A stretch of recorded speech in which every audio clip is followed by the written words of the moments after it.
Insanity Pod, episode 13. We got Lil Bubblegum. Welcome back to Wellington, G. Thanks, Jay. Happy to be here. Luke's one of the pioneers of the aesthetic rap scene. He's boasting close to 2 million monthly listeners on Spotify alone with tracks like AF1, Billie Eilish, and Guap. He's done all the big festivals here. He's just come off a US tour with Calum, Sempra, and now he's back on the home turf to do the New Zealand-Australia tour. So how's the tour going so far? How have you been, and how have you managed to do all of this at just 19 years old? Wow, that was a cool intro. Thank you, man. We just kicked off the tour yesterday with Dunedin, and that was really cool. That a lot of energy from that crowd, so we're pretty surprised by that. Our US tour was sick. That was a great experience. Like going to New York and being there for the first time was crazy. That was probably the best crowd we had while we were over in the States touring and stuff. But to be here at 19, it's kind of surreal, like, because mostly that music started off as just mucking around and didn't think I'd be here. Yeah, you made your first track on an iPhone. It was the biggest one too. So tell us about the process behind that, and is that like 2018? Yeah. It was a while ago now. I think it was like 2018, 2019. I think it was when I was in like year 11, and I was still in school. I just like used this app called like BandLab. And a lot of people now use it to make music, but I used it back then when there was like not that many tutorials, and I was like, oh fuck, I got no other software to use, so I picked up BandLab. And I heard the song called Gosha by Snot, and that was what really like inspired me to, I guess, kind of delve down that like monotone kind of route and use this like jazz sampled beat. And from there, I guess AF1 came about because I was like, fuck, I like blue jeans, baggy jeans, and Air Force Ones, so it's a pretty simple topic, but I was just like, it might sound cool. And then surprisingly, it's like done the best out of all my songs, but it like took like the least amount of effort. So. And I saw you uploaded the slowed and reverbed and the sped up versions too, and they're running it up as well. Yeah, it's got to keep milking it, So how have you gone from doing that style of music into what you've done now, and have your influences changed in the way you're making your music or the process behind it? I think definitely my inspirations for my music have changed over time. Like, not necessarily sonically, but the way someone else has made music. Like right now I listen to a lot of The Weeknd, which you probably can't even hear like that sort of influence, but it's inspired me to kind of try to delve towards more like cinematic sounding music, and something even with a concept. Because my earlier music, I was just like a kid just mucking around and kind of, really consumed by all this internet culture at my age. So I wasn't thinking too much about like little concepts and me make some lyrical type stuff. But over time, I've like started to pick that up and be like, man, I really want to make a project with like a certain concept in mind. Yeah, totally. I think we saw that on your most recent tape as well. Yeah. Is that something you wanted to do more, kind of like have a bit more of a direction and like have a cohesive? I think so, because I mean, Nocturnal kind of stemmed from just comparing it to like an owl or like a bat where they stay up predominantly at night and whatnot.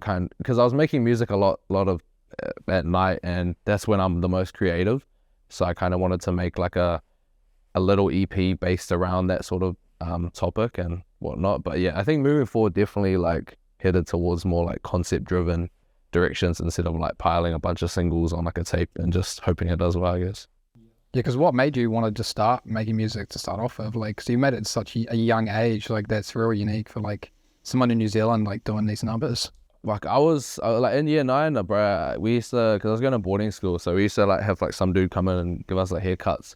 And one day, G, the barber like lined me up so bad, He's giving me the shittest fade, G. I know one. Yeah. Oh yeah, I think we've all had a shit fade at one point, bro. Exactly, bro. And then I was just so mad, pissed off. I was like, fuck, I want to make a song about this. And that was like the first time I like properly tried to write a rap. And it all stemmed from like a shit ass fade, I remember this rapper called Young Foreskin who made like one kind of like that. Yeah. Gee, we don't talk about that, bro. We don't talk about that.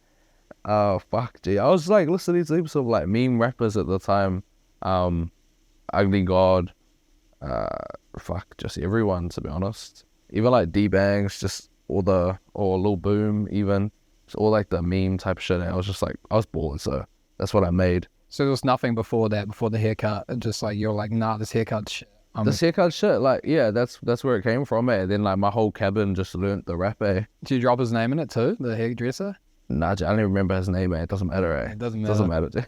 You ain't getting cuts from him anymore, man. Hard, bro. Hard. Going from making music in high school, was there many people around you kind of influencing you creatively, or was that kind of quite random for someone like you to be doing that internet culture based? I mean, I think it was pretty random at the time. Like, I wasn't, like, I don't think anyone else was really making music like that. I think I was predominantly inspired by a lot of American artists.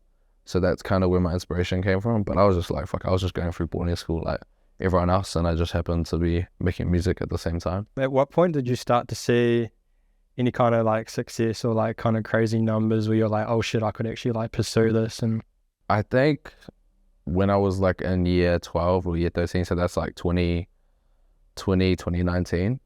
I think the first song that started doing well was AF1. I was like 16 at the time. And I sent my song to this dude called Dolo who runs this like YouTube lyric channel. Shout out the bro. And at the time I sent the song to him and he just ended up putting AF1 on YouTube. And I started to do like real mean, but I think TikTok picked it up a little bit and it like kept growing. And they obviously all stem from like a iPhone 5, 6. So I was pretty grateful for that. I mean, the second time like a song did really well was the song called Guap, which I like dropped in like 2020 over quarantine. And I had like, I didn't even like send it to anyone, didn't even put any plan around it. I just posted it on YouTube and then somehow it hit the algorithm and then I was checking it every day and it would get like 100K every day. And I was like, damn, that's crazy. Yeah. And I was still like just chilling in school, so that was crazy. Was that surreal for your friends to see? They were just like, whoa, like. I think you're just so, in because boarding school? I try to keep it like music on the low to everyone, but like people at school like eventually found it. But I just didn't want to like go, yo, I make music, because I just wanted to do my thing. And Yeah. No, that's fair enough. You're just trying to figure out your sound at that point too. You're just like, you didn't even know if you actually wanted to. exactly. I think music was like a way I figured out who I am and what I actually want to do. And Before that, what were you actually wanting to do, like job wise? Or was like, did you have a plan at all? Like, not really, but I've always wanted to like do something to do with films. Like I'm real into films, so I wanted to be like a director and whatnot. yeah, I see you posting that up on your stories all the time. Like, you're a rating for like films and that. Yeah. Yeah, no, I love going to cinema as that, but that's what I originally wanted to do. But then like, I just mucked around with music, and I guess it just kind of happened.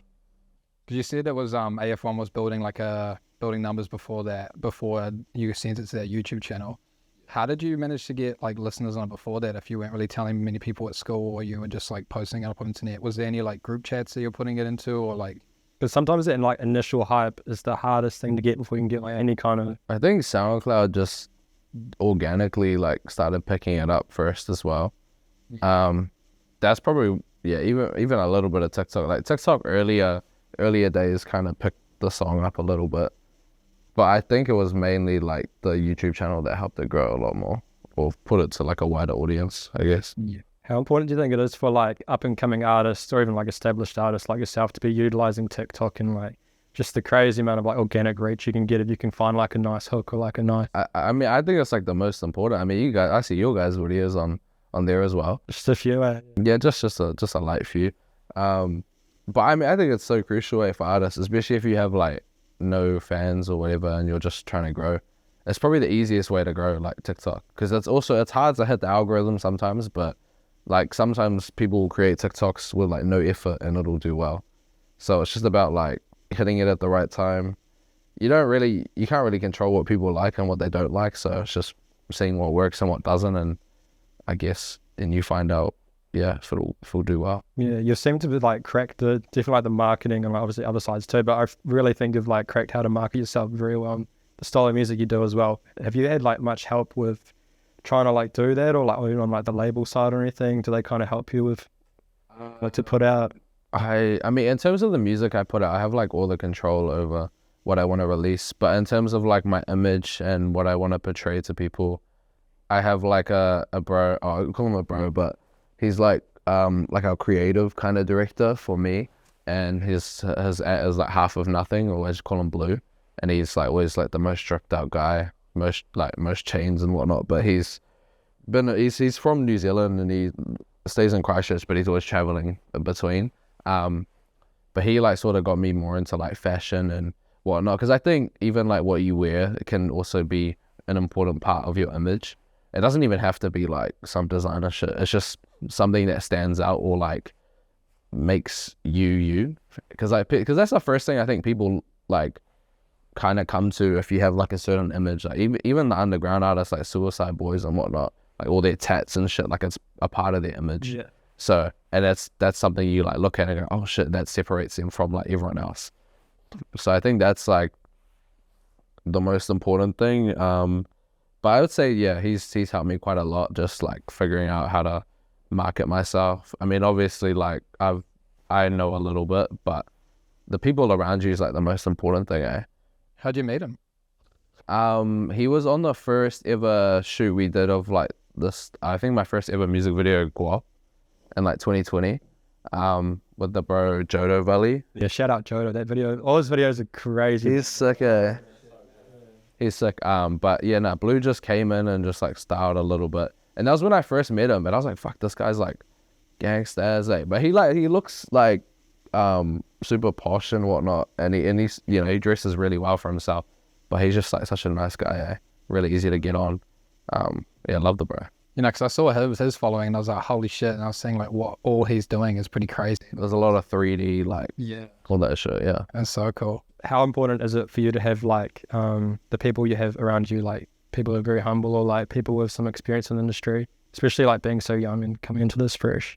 I think like my friends and like my family are the ones that like keep me the most grounded as well, especially all my boys from school, because like growing up going to a boarding school, like because you live with everyone and it's an all boys school, you get to know, you see all the ups and downs of everybody, but that also like brings you closer together. So like a lot of my like close knit mates like I consider my brothers, probably like you guys as well. So those are the kind of people I keep around, because I can like hang out with them and we don't like even talk about like what I'm doing or my music. Like I'm always like, oh, what are you guys up to? And we can just hang out without having to talk about like career shit, you know. And that to me that's like super important, because I feel like it Still keeps be you a kid. grounded. Yeah, Yeah, because you're still growing up. Like, you know, like you still want to be a kid. exactly. But yeah, I think that's super important, having real good friends that you can trust and with anything. But just keeps you grounded, and obviously like mum and dad and like all the rest of the fam. But even like other artists in New Zealand like that I've met, even including like Sempra and or even like others that have done heaps of shows and whatnot. It's always cool like listening to their feedback and all their advice and stuff. Yeah, because you and Latour have been going pretty hard. How did you meet Latour? Yeah, oh bro. So like back on Instagram, there was this like chick we both followed, and she was like, Oh shit, were you guys fighting over the same chick? nah, not like that. But I sent her AF1 like completely like raw and whatnot, and then she's like, oh, I have a mate that can mix this, and then she sent it to Latour. So Latour actually ended up mixing AF1, and that's kind of how me and Latour connected, and then we just decided to make music together, and now we're like super close. So. When you're just back home chilling, what's your day-to-day look like? Talk me through like the routine. Gee, I'm a uni student right now. Eh? How's that going? Oh, it's cool. It's nice. It's like gives me like a little balance, or like I'm busy. Because before, like last year, I was just all I had to do was make music and just chill at home. So I was like, I try to maintain a schedule, but fuck, I just had no schedule. Like wake up whenever. The routine's important, eh? Routine's so important. So I was like good going to uni. I have to like wake up at like 5 or 6 a.m. in the morning, catch a train, and go to school. And that's kind of how like improve my sleep schedule a little bit. But nah, fuck yeah, uni. That's what I've been doing. That's kind of my schedule at the moment. And then when I have time, I'll make music. But I mean, because I go to uni to like learn more about music, so it's like kind of Yeah, what are you studying? audio engineering. So it kind of delves into like music and film as well. That's real smart. Yeah, fuck yeah. Going about that. Hell yeah. Going back to the chick situation. That's What inspires you to put like all these like Instagram models or e-girls as your cover pictures, and has any of them ever DM'd you about that before and been like, you're using my picture or anything? I think if anyone's ever DM'd, they've been like, oh, this is really cool or whatever. And like, I remember there was the chick on like AF1, I think, because she was like she was off Pinterest. We took her off Pinterest, and then eventually like everyone's always asking me, yo, what's her at, bro? What's her at in the comments? I'm like, man, I don't know. But then I like found her, and then we like had a talk, and then next minute she's like making OnlyFans and stuff, and I was like, bro, it's out the gate. Did a bit of advertisement for her then, didn't you? Nah, never that, bro, never that. But nah, I think when I was younger, I was like using just random chicks off like Pinterest. But now it's like I try to keep it more clean with the cover art. Was anything that inspired that? Just the chucking the chicks on the cover art. I not necessarily. Yeah, I feel like it's a little bit of like just clickbait, because people were, oh damn, it's some hot chick, and then they go listen to the song, So I was like, fuck 200 IQ marketing, That was kind of the vibe. Yeah, it definitely worked, So yeah, I guess that's where that came from. What made you want to take the aesthetic rap, like sort of route, and what made you find that? I think it's not like primarily was like the first dude to like kind of delve into that. There's another dude called like Lil Booty Core, crack up name. He's tough. His music's tough. Who else? This other guy, Hero on Father, earlier on. But those kind of three were like the main dudes I like listened to, and they were like having. I think it's almost like there's a lot of like boom bap kind of samples, but with like trap beats, which kind of separated it. And then like the lyrics would be talking about some Pulp Fiction or like just super internet culture type shit, like Film Bro type shit. So that was kind of where I found my love for like aesthetic rap. But now I'm like trying to not be in that sort of thing. But it's more so because I want to make just any sort of music I want to make instead of like making primarily like aesthetic rap and shit. Yeah. Kind of like coming out with this new sound and being one of like the early founders of that genre. What are you kind of doing to like innovate that and kind of keep it fresh and like keep innovating within that kind of lane? I mean, I think it's still cool like using some samples, but you got to be careful that you got to clear them and stuff. Have you been hit up a couple times? I can't really talk about that, but obviously, yeah. Eventually, like if you use songs and you don't clear the samples, it'll come back to bite you on the ass. So clear your samples, guys. But nah, I think with aesthetic rap, it's hard to innovate the genre because like all the beats almost sound the same. But I think it's coming up with like new lyrical content, or not just talking about e-girls and whatnot all the time. Because I mean that's what I started with, but eventually I wanted to like branch out and make more like meaningful kind of music. And even switching up you can still use those samples, but just the type of like drum patterns and stuff I think is really important. Exactly, yeah. You don't always have to sound monotone. You can switch it up a little bit. What are you inspired by now then when you make your music? Like sonically or just in everything? Everything around you. Like, is it hard trying to find inspiration being in New Zealand, or like because you're not a part of like what you see on the internet? Or I think it is difficult, because there's not much, especially in Auckland. There's not much to look at sometimes. Like it's pretty grim, especially during this weather. It's pretty grim.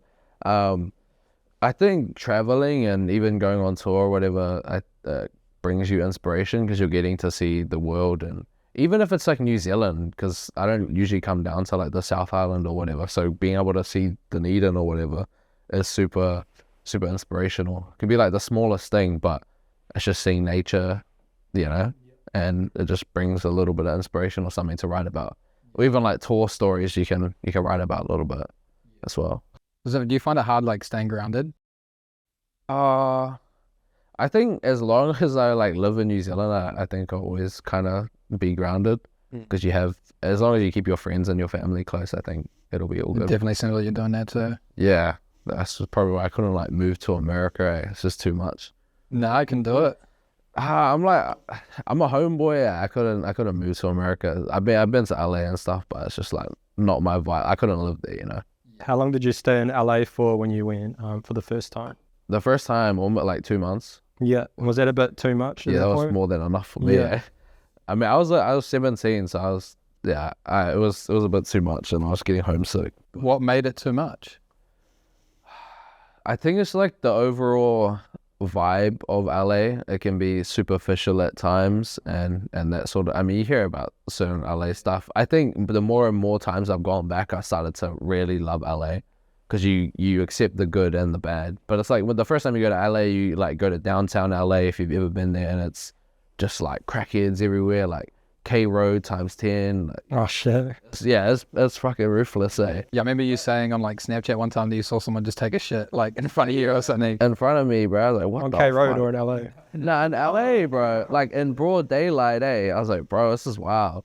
But it's like not the type of stuff you see on the movies and about LA. So that was like eye opening. But the more times I've gone back and kind of had more of a plan of what I'm doing, it makes it better. Because when you go for the first time, it's like you have to get those connections and meet people before doing anything. And sometimes it gets really boring. So I think that's kind of what made the first trip a little bit more difficult. What was your favorite part about going to LA for the first time? Was there many like culture shocks other than like the big shit?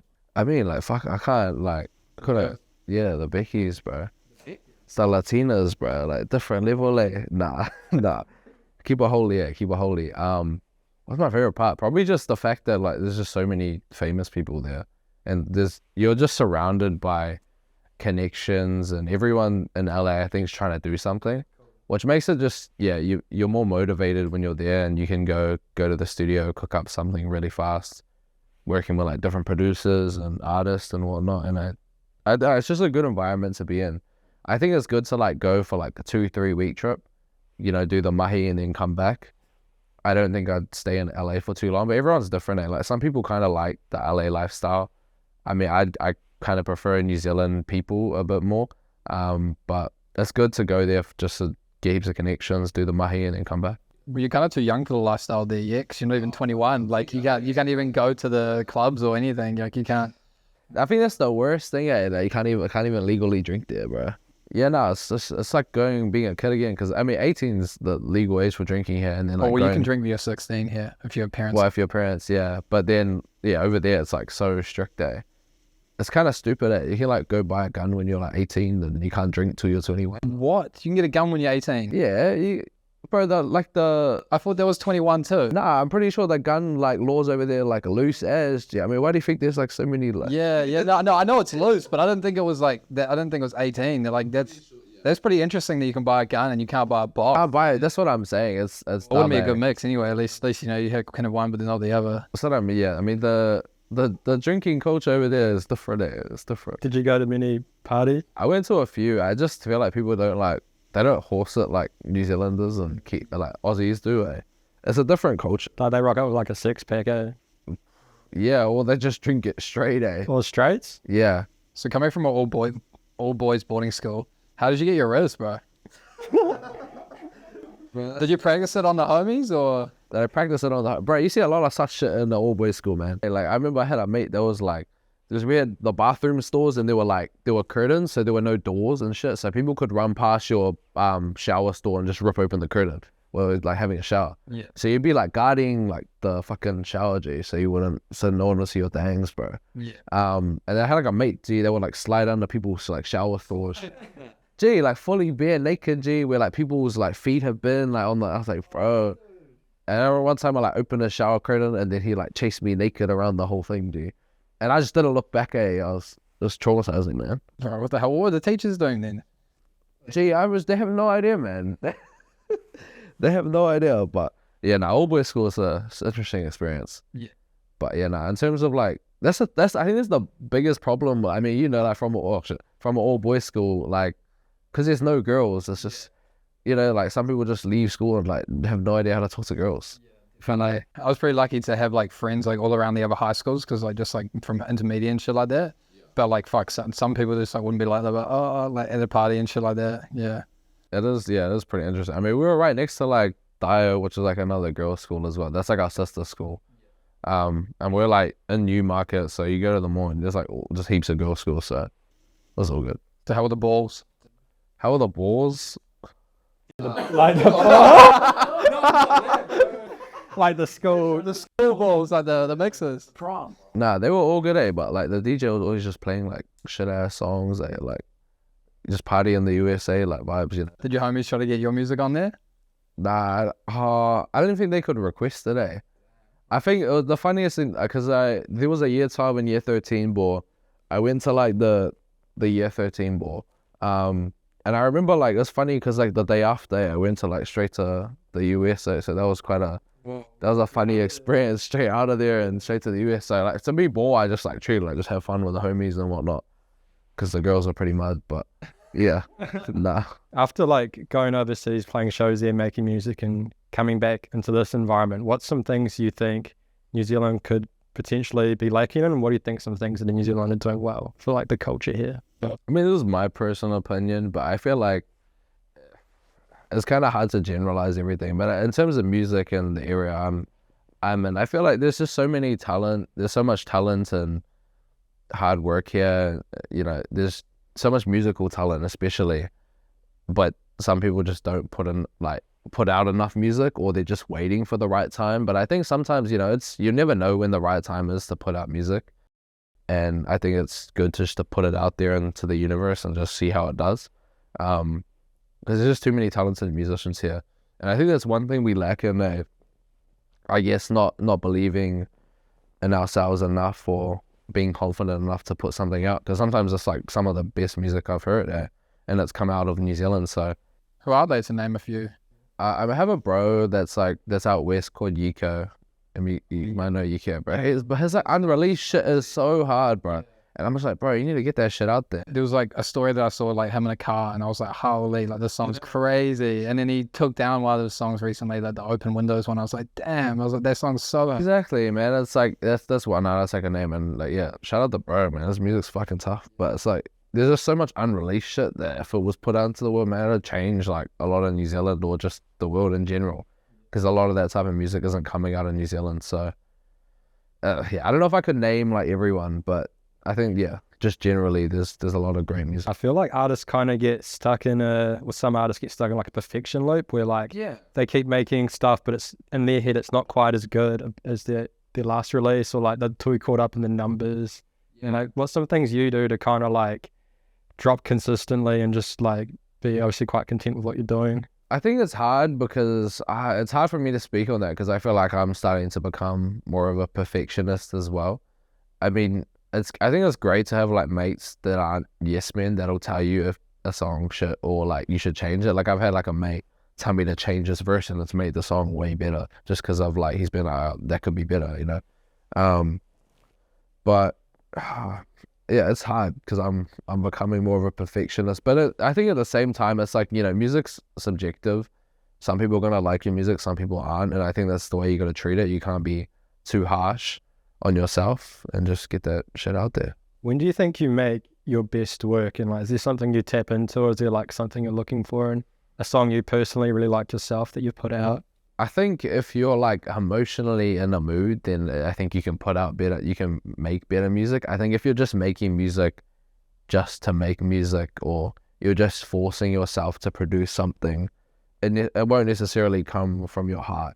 And like, you could be making some song with not something super sincere, and it could be like a rage or super like trap metal song, but if you have like feeling behind it, and your anger or shit is showing behind it, people can like tell when they listen to it. If you make music with no feeling, it's like hard, you know, it just sounds very robotic.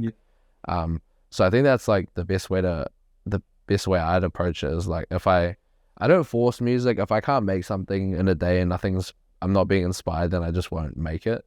But if I have some sort of inspiration, then I'll like sit down and force myself to like write shit, because while you have the inspiration, it's super important to get it out there, you know? Do you find it very like vulnerable with yourself? Like, is it hard to like put stuff out like that you're actually feeling onto a track, and then like to actually say it? I think it is. You do have to have some sort of vulnerability. I mean, it you know, it depends on the type of music you're making. So I think that's what it comes down to. But it does take a level of vulnerability to go write down some shit, and you use music as an outlet. Because everyone has different outlets, but I think for musicians, it's like, yeah, music's the way to get out what they're feeling on a piece of paper and turn it into a song. I feel like lately you have been putting a lot more substance in your music and showing a bit more of yourself. Is this something that could see you exploring more genres and expanding your discography further in the future? I think definitely I want to make more personal kind of music that's meaningful to me. Because I mean, someone might relate to it or they might not, but as long as it's out there, then I'm happy with it. Because if I know and I put in all the effort, and then that's what matters the most to me, I guess. What do you see yourself doing in like in a few years? Like, where do you want to be? with your like career? Traveling the world, bro. Touring, probably.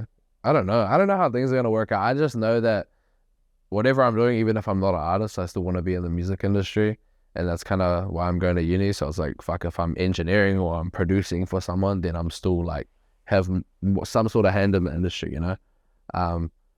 That's kind of what I want to do, I guess. Well, it seems like you got your head screwed on straight from the times I met you. So you'll do bits. Is there any places you're yet to hit, like for shows? Is there any like fans in random pockets of the world that you haven't quite been yet outside of the States? Oh man, Germany, yeah. Germany. I mean, I haven't done like Europe. I know Sempra did the Europe tour, but I'd love to hit Germany. That's like my number one thing. Because out of like all the fans, that's like one of my top countries. So I think that's what I would love to go to, I guess. Yeah, we've got some questions. I've had some questions sent in. Yeah, who's the best? From Mr. Sempra. We're just looking for some information on an interesting party you went to in LA when you woke Calum up at 5 a.m. but you had to like get let in the house, but you still had the key on you. What happened there? Okay, I hope my mom and dad don't find this video, but okay, I'm gonna tell this story. So basically, I had a rapper mate. I'm not gonna name who they are, but he invited me to this party in LA, like this mansion party, and I had no idea what type of party it was, right? So we get to the party, I'm like, okay, this looks pretty cool. And then we roll through the door, and there's this guy at the door, like, taking down people's names. And I was like, why would he have to be taking people's names? And he's like, oh, we're actually, like, looking for talent. And I was like, talent for what? So I write down my name, whatever, and then I go through, and then to the corner of my eye, to the left, there's, like, this whole gangbang happening in this room, bro. And I'm like, oh, shit, this is the type of party we're in. And then there's like a pool outside. There's all these black guys just going hard on this orgy. And I was like, wait, what? Oh, you mean gangbang as in, oh shit. I thought you meant like gangbangers like with like guns and shit. I was like, oh, fuck. Orgy, bro. Oh, yeah. shit. And then I just like walk past, and there's this super big dude, and he's just like walking around with his like dick hanging out.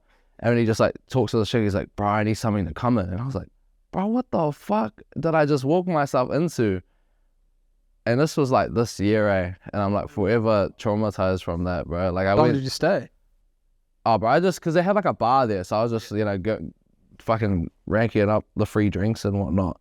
But nah, fuck, I was keen to just get out there, But my other mate, he was like keen, Loving it. Yeah, he was loving it, He's like, gee, you should come join me, bro. And I was like, nah, Did he get amongst it? Yeah. Yeah. Yeah, I won't say anymore, but Yeah, no, you don't need to. Yeah, I came back and I was just I was like so traumatized there. That was out the gate. So it was like a swingers party or some shit. And also, like, did you enjoy New York, and like particularly after the show? Like, you had a great time. Bro, Sempra, man. Yeah, New York was mean. Yeah, it was good vibes. Good vibes. After definitely The best vibes I heard. Not like that. You did it, bro. I didn't purposely do that, bro. What? We'll just finish off with like a little quick fire round of questions. Favorite Star Wars movie or TV series? TV series and/or Favorite album? Hellboy. Who is the goat of goats? Like the most quoted Controversial. Yay. person. Favorite anime? Favorite anime. Parasite. Favorite food spot in Auckland? The Sneaky Snacky is pretty hard. Go try it. Red or blue Megarine? Huh? Red or blue Megarine noodles? Oh, You're there? blue by Yeah, far. blue, yeah. Blue's way better. Blue's way better. Jason, See, you're just different, bro. You're the outlier, bro. You're the outlier, man. You're weird. Ice Spice. Oh yeah, man. Yep. For her music, of course. And yeah, that's it. No, I got one. That was the last I got one. Favorite pie flavor? Mince and cheese. Mince and cheese? Classic, yeah. Classic. How'd you get the name Little Bubblegum? Adventure Time. Oh, yeah. Yeah, that's kind of where it came from. Bro, that's a fucking good TV series, man. I watched that over and over. Really? Yeah. Really? Yeah, okay. Yeah, it's pretty good. Plays with your mates. You get plays with your mates, you just watch that shit. Oh yeah, no, it's fucking, yeah, being Blaze and watching that is just different, All right, that's been Lil Bubblegum. Have you got anything coming up you want to let us know? Like, when's the track with Josiah coming out? I got a song with Josiah called Slurpee. An interesting name. Very family friendly song. I might play it tonight in this Wellington show, but that's dropping next week. So if this releases if this releases before next week, then go run it up. Coming out on Friday next week, and yeah. It's dope to have you here, bro. Thank you so All the much. best for the tour. And shout out to our sponsors, Cheeky and Windy Workshop. So Hell yeah.